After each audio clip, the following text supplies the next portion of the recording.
Hello and welcome back to Comp 1. Today we're going to be talking about writing an annotated bibliography.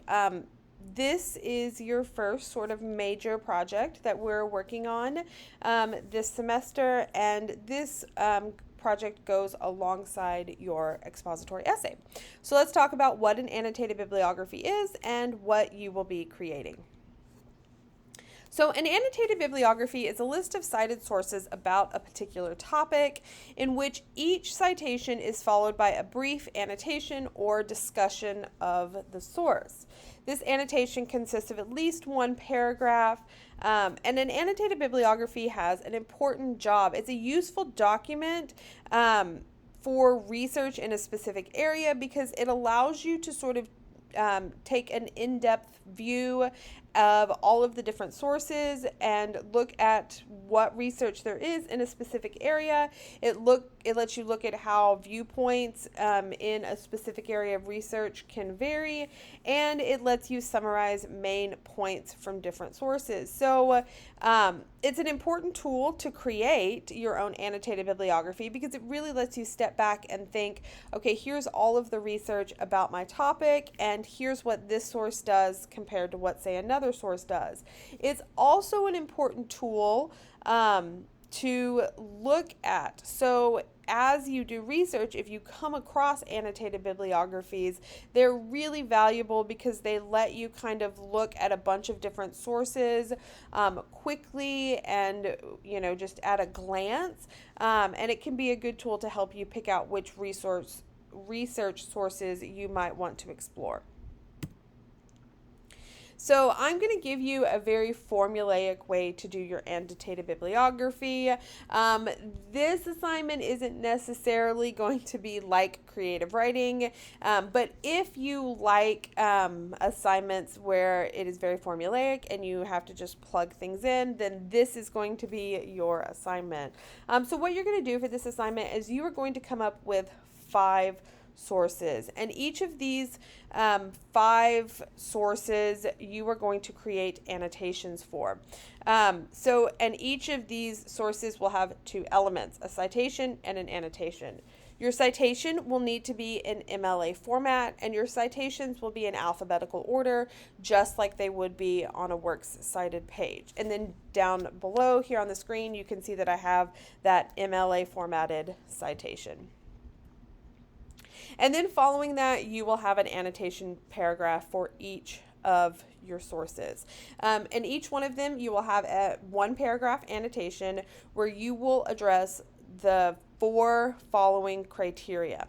So give me a brief summary of the source. What is the source about? I want at least 2 sentences here. And then you're going to evaluate the credibility of the source. Think back to that evaluation of sources lecture video that you watched. Think about who wrote it. Is it accurate information? Is it current information? Is it objective information? Or is there some bias coming in into play? Once again, at least 2 sentences. But 2 sentences here is really the minimum. And then you are going to assess the usefulness or relevant application of the source for your research purposes.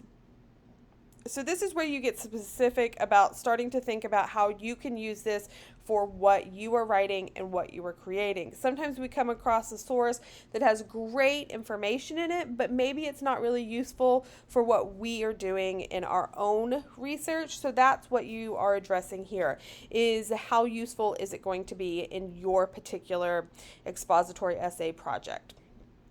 And then analyze the intended audience. Who was this written for? And you can think about maybe like what age or education level is the intended audience supposed to be? How much experience does the reader need to understand this source? If there's a lot of technical language or jargon, then maybe it indicates that somebody more experienced should be reading this source. If it's written in very simplistic or easy to understand terms, maybe that indicates that it's written for a more common audience, or maybe it's written at like a middle school or high school level. Is there obvious bias in the piece? Does the author or authors assume certain worldviews about the readers? And once again, at least 2 sentences in covering the intended audience. So then you're going to repeat this process for each of your 5 sources. So you will have MLA citation, annotation, paragraph, MLA citation, annotation, paragraph. And this is how your essay will be set up. And there is a template for this project in our online classroom. So here's how you're going to be graded for this assignment. You are going to be graded on 2 elements: your MLA formatted document with the MLA formatted citations. Because you're turning in a works cited page before you turn in your annotated bibliography, you will have had that opportunity to get these citations perfect. I will give you very specific feedback if there's something that you need to fix in your MLA citations. So you should know going into this project, okay, I at least have that portion perfect. And then you will be graded on the content of your annotations. Did you address all 4 of those criteria that I asked for? And did you address each of them in at least 2 sentences? If you have questions about this project, you can post them in our online classroom or send me an email. I am always happy to help.